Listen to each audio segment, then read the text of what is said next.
37, you are the first person who commented a suggestion of a fact video on a previous video, and that was facts about the Titanic. I am happy to do some other suggestions that you have, such as dinosaur facts, and I think this is a great topic, so thank you for your suggestion. And I just want to say I have a bunch of playlists. Since I mostly do fact videos, I have playlists of fact videos by like category. We got random facts, it's a big hit. Like science and history facts, animal facts, pop culture facts. So if you're looking for anything, you can check out some of those playlists. I'm also gonna make a playlist that's like non-facts, to put in some of the non-fact videos that I do, like positive affirmations. I did the label reading video, and right before this I just recorded the Google Terms of Service video, so we'll put some non-facts videos in a playlist as well. Where am I going to read these facts from? So I found an article on the American Museum of Natural History website.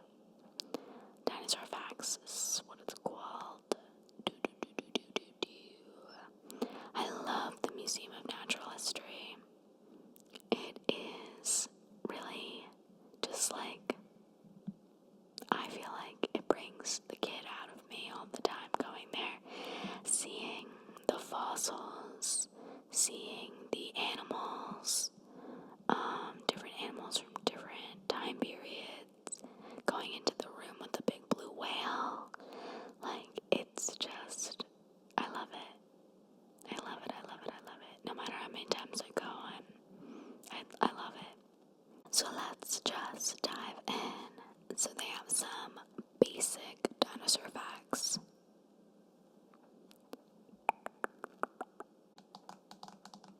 Dinosaurs are a group of reptiles that have lived on Earth for about 245 million years.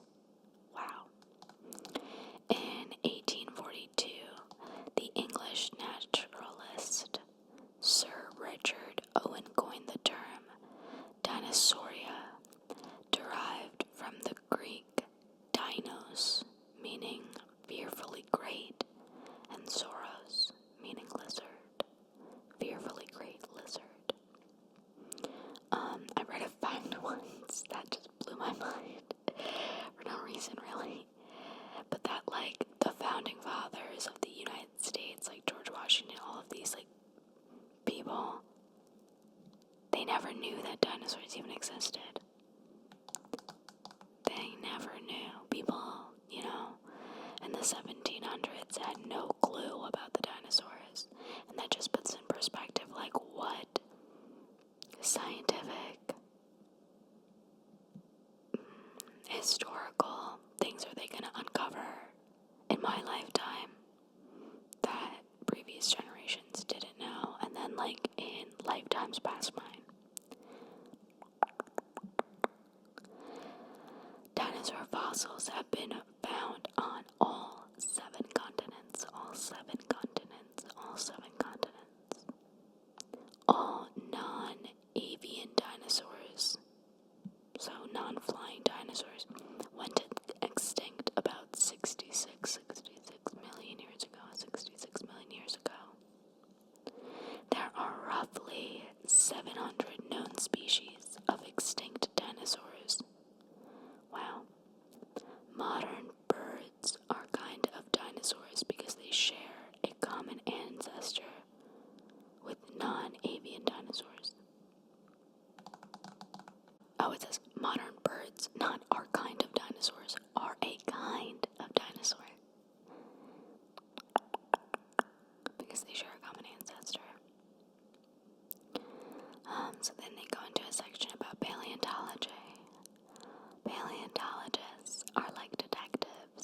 examine the evidence that extinct animals left behind. Those clues to what dinosaurs were like are found in fossils, the ancient remains of an organism such as teeth, bone, or shell, or evidence of animal activity such as footprints and trackways. Everything we know about non-avian dinosaurs is based on fossils, which include bones, teeth, footprints, tracks, eggs, and skin impressions. For centuries, people throughout the world have discovered amazing fossilized bones and footprints. Early finds inspired legends and fairy tales, as people imagined these bones belonged to giant or huge monsters. Some consider Barnum Brown, who began his career at the American Museum of Natural History in 1897, to be one of the greatest dinosaur hunters of the late 19th and early 20th century. He began his career at the Museum of Natural History in 1897. Many of his greatest discoveries including the first specimens of the Tyrannosaurus rex ever found, are on display in the museum's dinosaur halls. Today, in addition to the patience and sharp observation skills, paleontologists employ new technologies to solve unanswered questions about dinosaurs and other fossils. Advanced imaging technologies such as CT scans allow paleontologists to see three-dimensional structure of fossils, often without having to remove the matrix. I don't know what that means. Paleontologists incorporate the research of biomechanics, applying the principles of both physics and engineering to reconstruct the biological movement of non-avian dinosaurs. The information gleaned from fossil bones, along with observations of both the movement and musculature of living animal species, help scientists model how non-avian dinosaurs may have moved. The age of dinosaurs, the age of dinosaurs, the age of dinosaurs, the age of dinosaurs. The age of dinosaurs.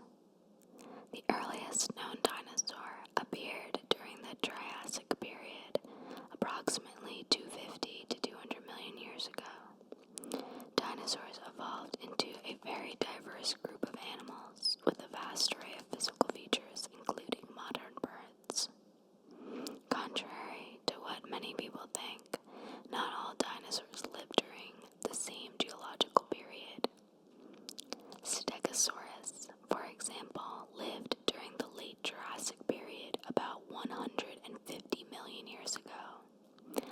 Tyrannosaurus rex lived during the late Cretaceous period about 72 million years ago. Stegosaurus was extinct for 66 million years before Tyrannosaurus walked on Earth. I freaking love that.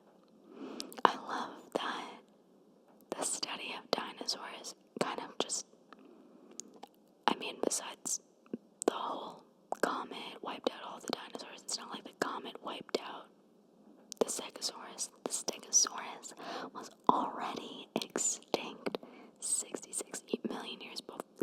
66 million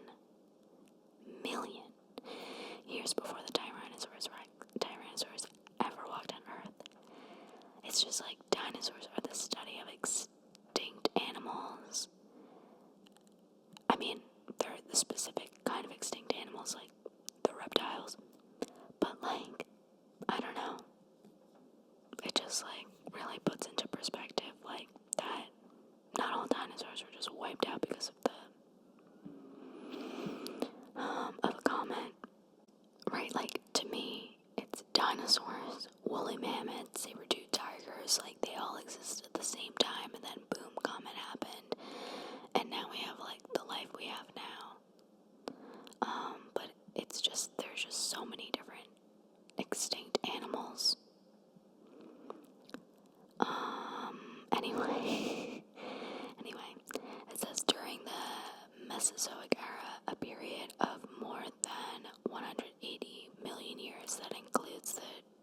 Triassic, Jurassic, and Cretaceous periods.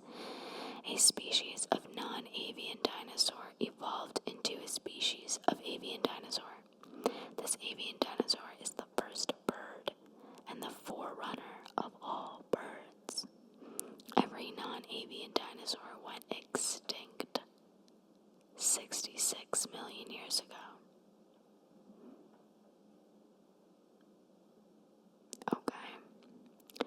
There are several theories as to what may have contributed to the mass extinction of non-avian dinosaurs and other species at the end of the Cretaceous period.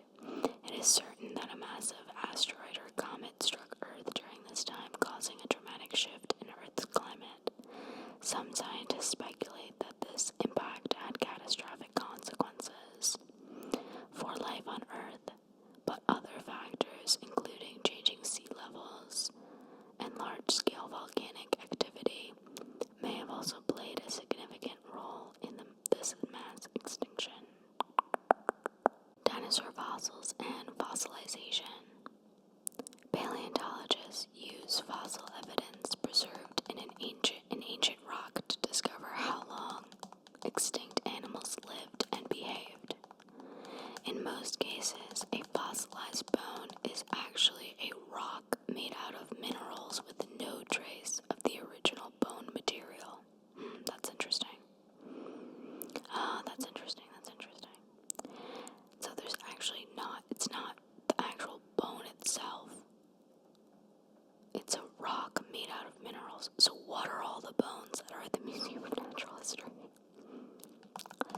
The discovery, so I guess those are fossils, but they're not actually bones, they're just minerals. Anyway, the discovery of dinosaur eggs and nests provided evidence of the behavior of some dinosaurs. And also, another tangent, it's crazy that, well, before they were talking about fossils and bones and stuff like that, people were finding them way before paleontology, and we're coming up with like legends and stories about them. Like how many dinosaur bones people just like found and were like, oh yeah, this is cool. Like, I don't know, like were people making stews out of them? Like, just like people weren't like, oh, this belonged to a dinosaur, because they didn't even know what a dinosaur was. Anyway, by comparing the skulls of Protoceratops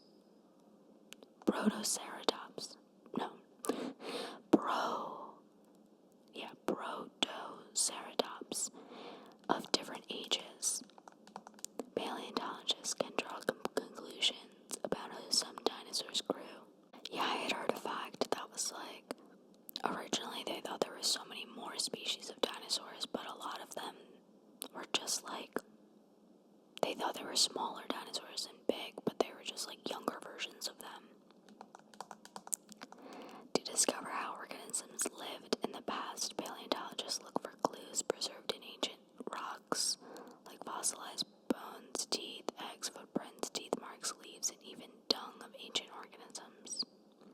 Fossilized jaws, teeth, and dung provide most important clues about what non-avian dinosaurs ate. Series of fossilized footprints called trackways revealed some intriguing evidence about dinosaur behavior and locomotion.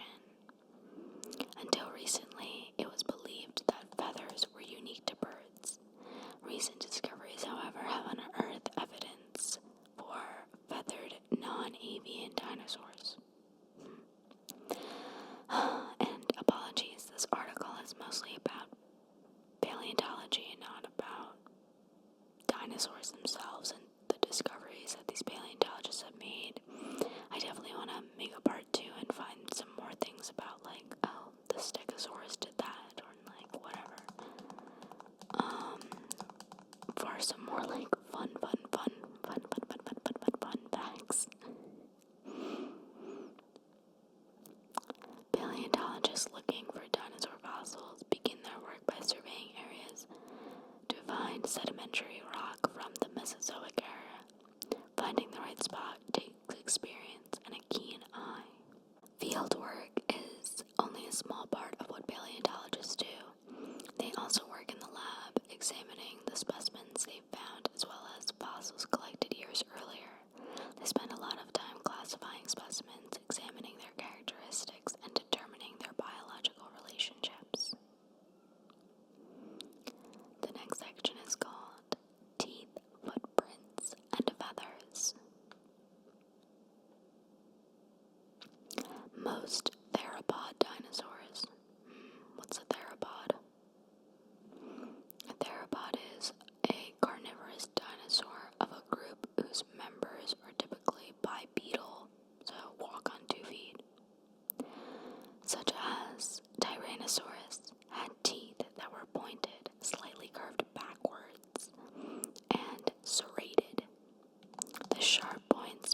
swallowed the chunks whole.